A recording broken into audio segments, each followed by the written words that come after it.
বর্তমান সমাজে টাকা নাই আপনার দাম নাই, আপনার টাকা আছে আপনার দামই আছে। আপনি যদি অযোগ্য ব্যক্তি হন, তাহলে যদি আপনার টাকা থাকে আপনার দাম থাকবে, আর যোগ্যতা সম্পন্ন ব্যক্তি হলে আপনার যদি টাকা না থাকে তাহলে আপনার কোনো দাম থাকবে না, আপনার কথার কোনো মূল্যায়ন থাকবে না। চলুন দেখে আসি প্রয়োজন করা আম মাখা রেসিপি। আমার বাসায় দুটা ফ্রিজ আছে, একটা হলো নর্মাল ফ্রিজ, একটা হলো ডিপ ফ্রিজ। আমি ডিপ ফ্রিজে ফ্রুটস এবং ভেজিটেবল সংরক্ষণ করি। আবার অনেকে বলতে পারে না আপু আমাদের বাসায় তো দুটা ফ্রিজ নাই, সেক্ষেত্রে আমরা কিভাবে সংরক্ষণ করব। যাদের বাসায় ড্রয়ার সিস্টেম ডিপ থাকবে, এক ড্রয়ারে যদি ফ্রুটস রাখেন সেই ড্রয়ারে বলেও মাছ মাংস রাখবেন না।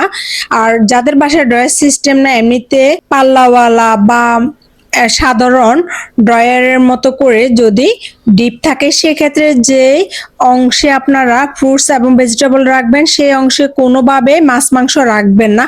বারবার যদি আপনি ফ্রুটস এবং ভেজিটেবল গুলো নাড়াচাড়া না করতে হয় মাসে একবার বা সপ্তাহে একবার, সেক্ষেত্রে কালার এবং কি স্বাদ খুবই ভালো থাকে এবং কি ঠিক থাকে।